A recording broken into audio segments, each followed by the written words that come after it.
General ওয়াকারের নামটা এখানে আসা উচিত ছিল। উনি রিফাইন্ড আওয়ামী লীগকে এখানে বসাতে চাইছে, উনি আবার ইনক্লুসিভ ইলেকশন চাচ্ছে। অবস্থায় তারেক রহমানকে কেন বাংলাদেশে ফিরতে অনুমতি দিচ্ছেন না ওয়াকারুজ্জামানের সেনা? ওয়াকার কিন্তু আগে থেকেই এই সমস্ত ষড়যন্ত্রের সাথে জড়িত ছিল। সালামু আলাইকুম। একটু খারাপ সংবাদ আছে।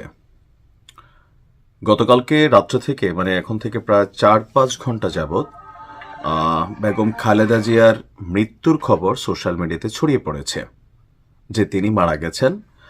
আর এই ঘটনাটার পিছনে বেশ কিছু যুক্তি দাবি করা হচ্ছে। আসসালামু আলাইকুম প্রিয় দর্শক, নতুন একটি নিউজে আপনাদেরকে স্বাগতম। দর্শক, বাংলাদেশের যে বর্তমান রাজনৈতিক প্রেক্ষাপট এবং যে পরিস্থিতি সৃষ্টি হয়েছে তারই আলোকে আপনাদের সামনে বেশ কয়েকটি গুরুত্বপূর্ণ ভিডিও নিয়ে হাজির হয়েছি, যার কিছু অংশ বিশেষ ভিডিও শুরুতেই দেখেছেন।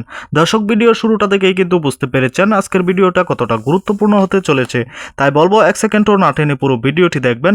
চ্যানেলে নতুন হলে সাবস্ক্রাইব করে রাখবেন পরবর্তী আপডেট পাওয়ার জন্য। ভিডিওতে একটি লাইক করে দেখতে থাকুন সম্পূর্ণ ভিডিওটি। জেনারেল হাকিম স্যারকে দোষী হিসাবে সাব্যস্ত করলেন, কিন্তু এখানে জেনারেল ওয়াকারের নাম নাই। আবার আমি কনক স্যার ভাইয়ের শো দেখতেছিলাম, ওখানে উনি বললেন যে জেনারেল ওয়াকারকে ধন্যবাদ। আবার আমার কোর্সমেট বন্ধু সুমনও বললো জেনারেল ওয়াকারকে ধন্যবাদ, উনি নিজে গিয়ে কমিশনে গিয়ে সাক্ষী দিয়েছেন। তার কি কোনো অল্টারনেটিভ ছিল? তাকে কি বলে কমিশন বলেছিল যে you may give online or you can give a written statement, but he appeared in the court. আমার কথা হচ্ছে, আপনি সেনাপ্রধানকে এই চান্সটা দিবেন কি জন্য? আপনাকে তার ক্রস চেকিং করতে হবে না? এখানে আমি বলবো ফজলুর রহমান স্যার এখানে কম্প্রোমাইজ করেছেন, যেহেতু উনি সার্ভিং সেনাপ্রধান।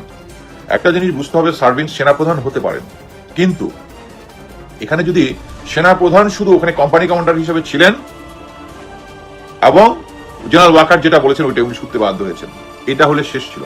কিন্তু দেখেন, ওই জায়গায় 26 লং কোর্সের একজন মেজর ছিল ডিজিএফআই তে যে চাকরি করে, সে আমার কাছে সরাসরি বলেছে, কনক স্যার ভাইয়ের ওখানে শোতে আসছিল, সে ওখানে গিয়ে ওখানে নিজের কানে শুনেছে জেনারেল ওয়াকার বলতেছে হাকিম স্যারকে আপা না করছে, জেনারেল তারেক সিদ্দিকী না করছে, ওখানে অপারেশন করা যাবে না।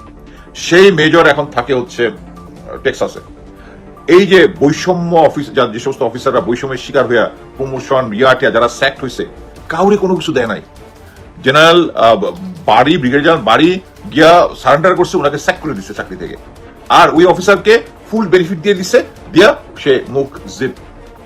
কারণ কি, উনি জানে যে উনার সাক্ষী, উনি যে আপাকে বলেছে ওই সাক্ষীটা যাতে না আসে। এবং আমি বলবো ফজলু স্যার, আপনি জেনারেল ওয়াকারকে আপনি যদি এই সুযোগটা দেন, you R compromising it.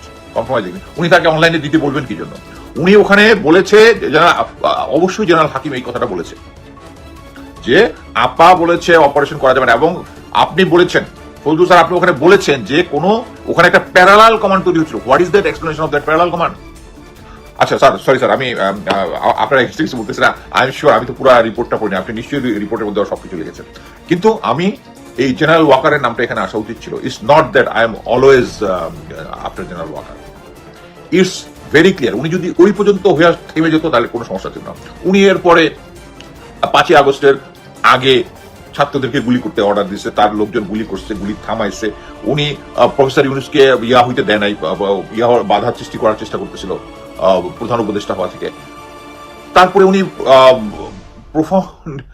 Refined Awami লীগকে এখানে বসাতে চাইছে, উনি আবার ইনক্লুসিভ ইলেকশন চাচ্ছে।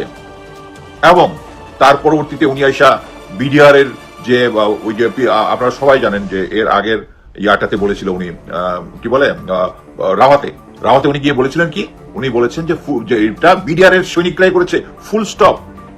এবং আরেকটা জিনিস আমি বলি, উনি চাচ্ছিলেন, উনি তো একটা পাওয়ার প্লে, ওনার পাওয়ার এখন কমে যাচ্ছে, দিন দিন যত যাচ্ছে পাওয়ার, উনি একটা পাওয়ার প্লে করে ওইটাকে কমিটি বানাতে চেয়েছিলেন। কমিটি হইলে কমিটির ওই স্ট্রেংথটা থাকতো না, যাকে তাকে ডাইকে আনা ইয়া করা, তাই এটা কমিশন। তখন এই কমিশন নিয়ে আপনার মনে আছে, আমি একবারই লাইন ক্রস করেছিলাম, বলেছিলাম যে এরপরে তো আপনি আমেরিকা আসবেন, আমেরিকাতে যে রাস্তাঘাটে দেখা হবে 2 কালে থাপ্পড়াবো আপনারে, জেনারেল ওয়াকারকে বলছিলাম। এইটার পরেই ওই কমিশনটা রাজি হয়েছে, কারণ because we are losing temper. এখনো অ্যাকচুয়ালি জেনারেল ওয়াকারকে তখন ক্ষমা দেওয়া যেত, ঠিক আছে, উনি আন্ডার কমান্ড ছিল, কিন্তু এত কিছুর পরে উনার নামটা নেই, আমি একটু হতাশ হলাম। এখানে জেনারেল ওয়াকারের নামটা থাকা উচিত ছিল। এবং উনি ওখানে মিথ্যা বলেছেন রাওয়াতে বসে যে শুধু বিডিআর এর সৈনিকরা এই কাজটা করেছে, শুধু বিডিআর এর সৈনিকরা করে না, এখন এটা প্রুভ। আমরা যখন জেনারেল মামুন খালেদের নাম বলতাম, জেনারেল ইমরুল কায়েসের নাম বলতাম, এক পার্টি আসতো যে গুজবের কারখানা। ইনফ্যাক্ট এখানেও আমাকে এই ইয়ার মধ্যে অনেকে গুজব টুজব বলে যাচ্ছে, কিন্তু একটা মনে রাখবেন যে এখন পর্যন্ত বিডিআর পিলখান নিয়ে যা বলেছি সত্য প্রমাণিত হয়েছে। জেনারেল জিয়াউল হাসান সম্বন্ধে যা বলেছিলাম, যা লিখেছিলাম গত 4-5 বছর ধরে, ওইটার আমি বলেছি 10%, এর থেকে মোর 90% আরো বেশি বেরিয়েছে।